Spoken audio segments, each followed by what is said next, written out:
Welcome back.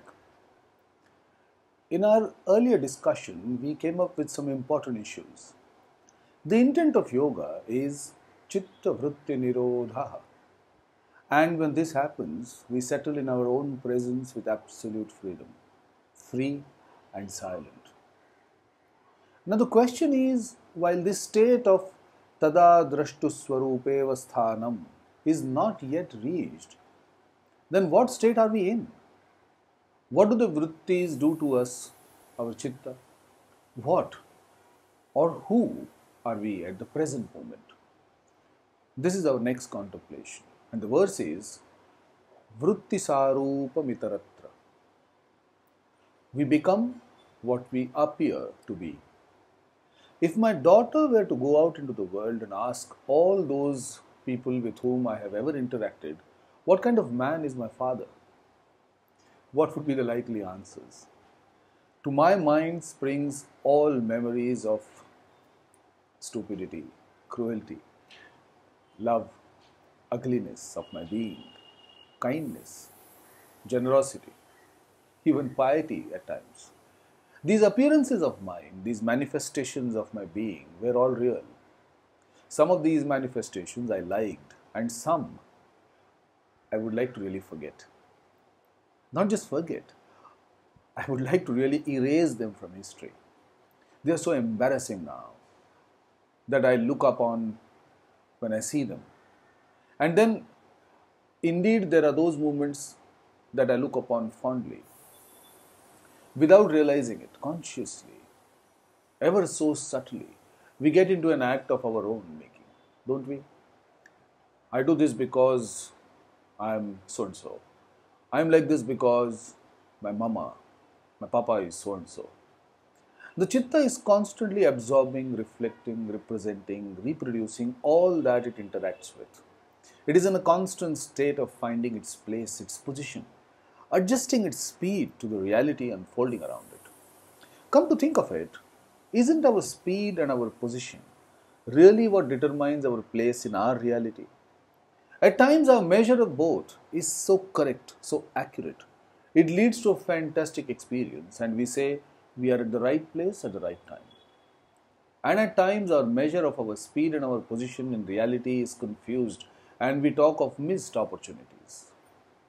We confuse ourselves with the chitta.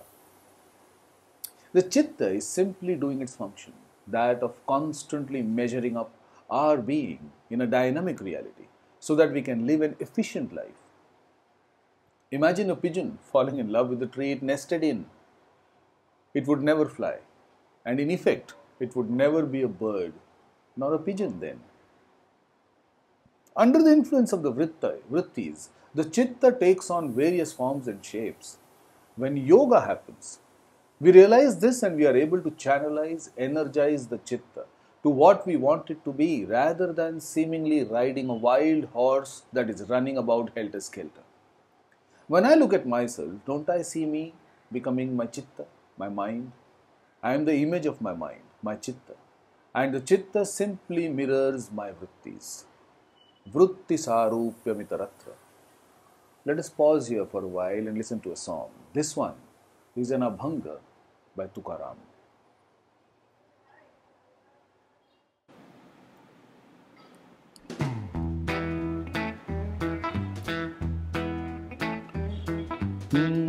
विरोधाचे मज नसाहे वदन विरोधाचे मज नसाहे वदन बहु होते मन कासा वीस बहु होते मन कासा वीस म्हणून जीवा नसाहे संगती म्हणून जीवा नसाहे संगती बैसता एकांती गोड वाटे बैसता एकांती गोड वाटे देहाची भावना वासनेचा संग देहाची भावना वासनेचा संग नावडे उबग आला याचा नावडे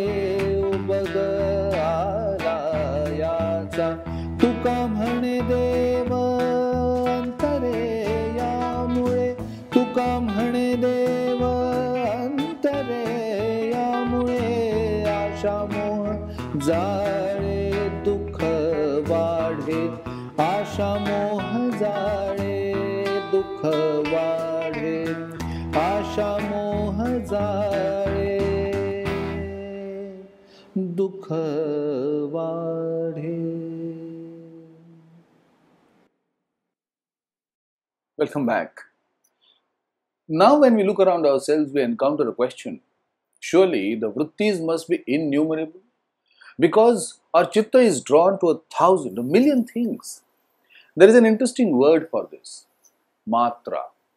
The Bhagavad Gita says, Matra sparshastu kaunteya shitoshna sukha dukkhada. The interaction with the reality around us produces warmth. It produces coldness too.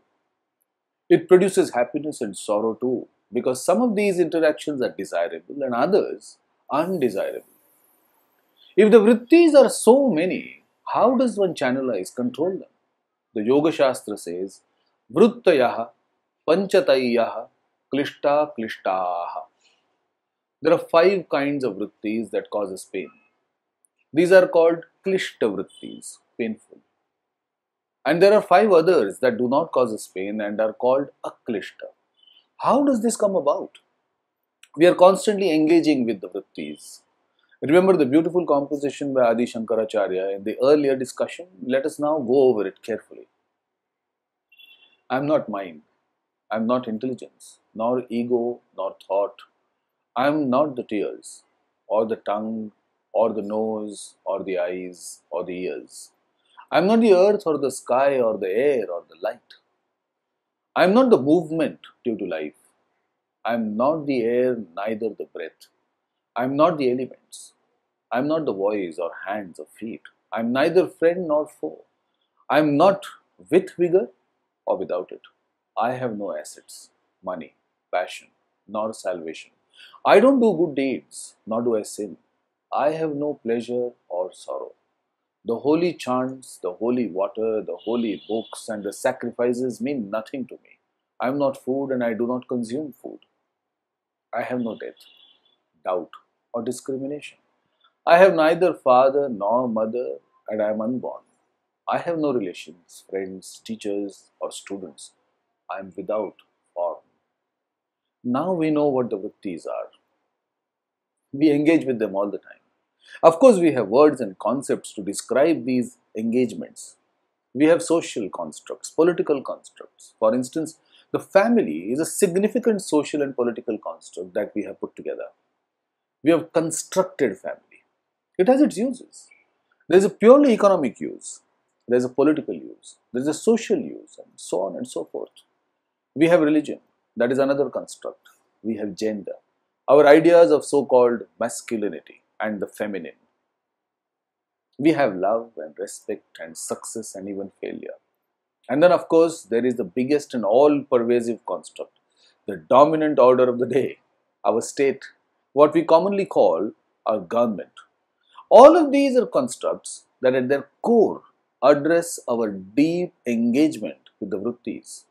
And now we realize that some of this engagement is painful, while the other is not.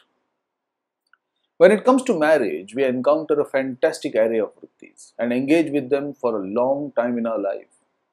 Which is why marriage is a very good example of understanding our engagement with the vrittis. Is there really something out there that would be marked out as the ideal husband or wife or marriage? If you grant that, in a relationship, both people engage with each other and then that results in change for both of them, how can there be an ideal marriage, husband, wife, etc.? How does one deal with this question then? The answer would be that one does not get an ideal husband or wife or an ideal marriage on call. One makes oneself an ideal in the eyes of another. So the vrittis are the same. They are klishta or aklishta, painful, not painful, depending on our engagement with them. The pain is dependent on how we choose to engage with the vrittis. We will now classify the vrittis to better understand them, but before we move on, let us listen to a song. This one is a composition by Bulle Shah. Enjoy yourself.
ਪਾਈਓ ਮੁਕਤੀ ਜਦੋਂ